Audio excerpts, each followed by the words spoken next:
So like most people in modern America, had this old tetherball pole lying around. You know, I thought, what better to do than to make a wind turbine? Started by designing the rotor. It's 8 poles, and you'll notice the empty slots there. Those are for the Hallbach magnets, which are these 1/8 inch by 1/8 inch by 1 inch neodymium magnets. The main magnets are 3/8 by 3/8 by 1 inch. And if you ever want to know how Hallbach magnets work, I've got a little diagram here that will help you understand it.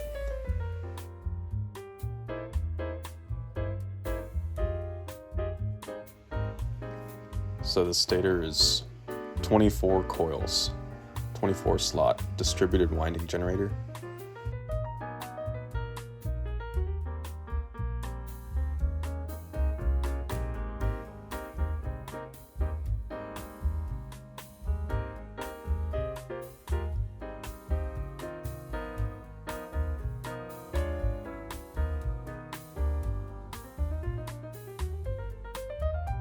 Here's the semi-complete product before I soldered everything together.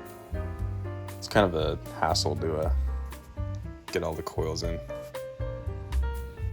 So wiring this thing is the the fun part. See, it's kind of a mess. There's 48 different leads we got to work with, 3 phases, and basically how it works is you have 8 sets of coils, each reversing in polarity each time you connect them. So it's just 8 coils in series, and then you do that 3 times. Start with some arbitrary wire here. That's connected to this coil here. And then this will be, we'll call this our A phase, and this will be our B phase. And then we'll actually do C phase, like back here. But so our A phase is this coil. So we know our next coil that we need to attach to. So this one, that's B, C, and then here's gonna be another A phase coil. So we need this one to be opposite in rotation of current. So this is actually the start of that coil. So we need to find the other end of this coil to connect to the other side of the next coil. So just so you can see it a little bit better, we just start with this wire here going into this coil, follow that, and it ends with this wire, and I have it connected to the next coil in series, which we know is going to be 2 coils over, or rather 3 coils over. So this would be B and then C, and then we're back to A, and that's the start of the coil to get it to rotate in the opposite direction. So once you're done confusing yourself, you can actually just resort to counting.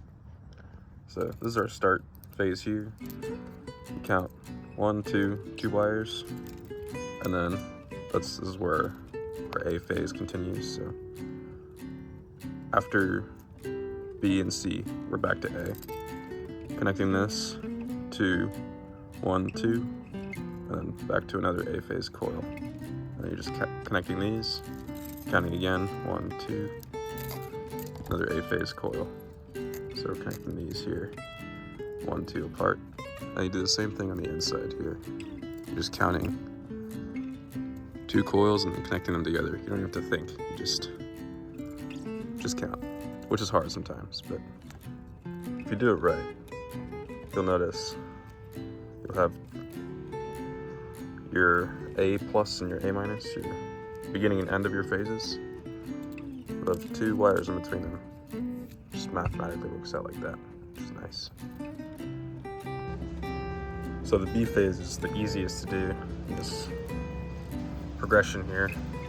All we're doing is starting from our A phase, moving over 1 coil. So here's the start of our B phase, and it continues on with our counting pattern. Hopefully you start to notice that all we're doing is just, we know this is A phase, we're gonna move over 1 wire on both ends, and it just continues on throughout each of our coils. And we're gonna do the same thing with the C phase, actually. Yeah, C phase is hard though. We gotta start on the inside to get that 120 degree offset between each of the phases. So while A and B start here, C does not start here. C will start on the other end over here. So the reason I said earlier why I want to start C phase on this coil, which I kind of called this wire, but we're actually starting it at the other end of the coil to change the direction of the current. So we're actually starting here, which personally I just like to have all my wires kind of near each other. If you started it from this wire, you'd be going all the way over here. You have to run that across, it's just kind of a pain. But yeah, you just repeat the same process, but your start and end are on the inside instead of on the outside.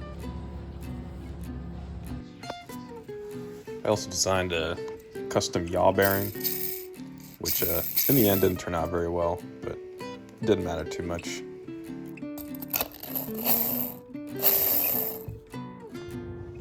I was pretty excited to test everything, so went outside and put her on the pole, and there was no wind.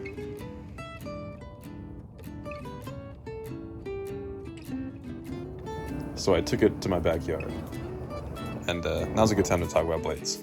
So I designed these blades in Q-blade. I tried to maximize the length, so they're about 290 millimeters in length. And I used an A18 airfoil, and of course I optimize it using Q-blade.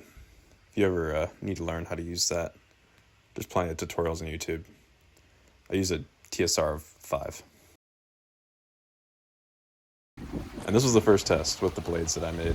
I also designed that little yaw blade in the back.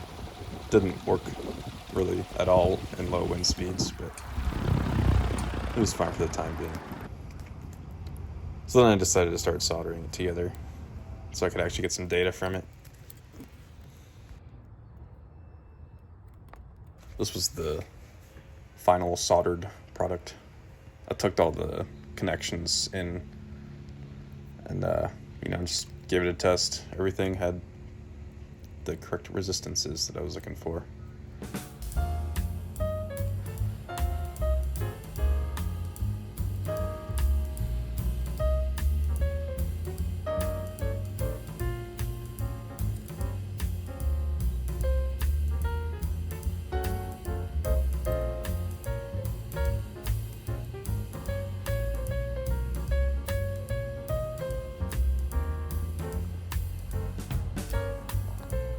Next thing I did is I hooked it up in Y, tested each of the coils to see if they made voltage, which should have been apparent by the resistance test, but I just wanted to see how much I made. And 2 or 3 volts at that speed, I was pretty happy with that. So then I hooked it up to some loads, and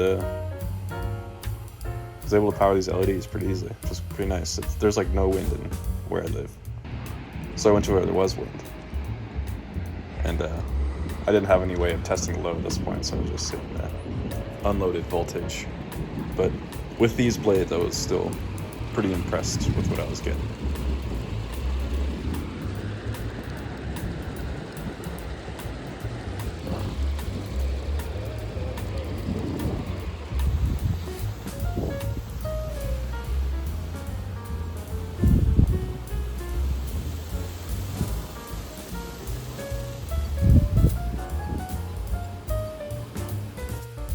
So eventually I did make new blades. You can see the pretty significant difference. It was a mix of changing the orientation, which is totally my fault, along with using nicer filament.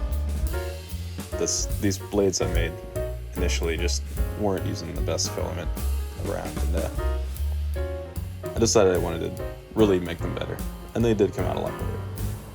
I also redesigned the hub in this process, which also, I believe, made a pretty good difference. I'm definitely more confident in this hub.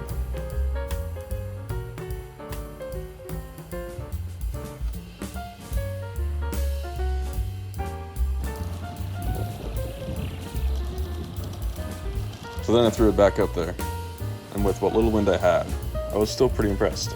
I think it definitely made a significant difference in the output. Even with this 10 ohm load, I was getting a little over a watt at really low wind speeds, so I was pretty stoked. I decided to collect some data using a few 100 ohm and 10 ohm resistors in parallel to vary the resistance. I wasn't super stoked with the wind speeds that day, but I was still able to get enough data to make a plot of the voltage, current, and the power output.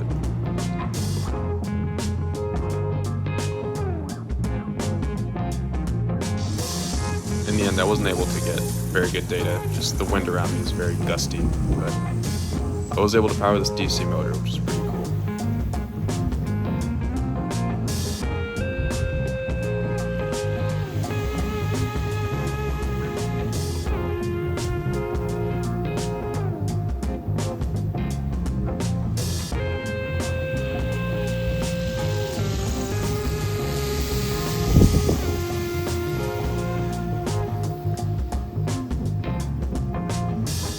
Anyway, that's all I'm gonna say for this video.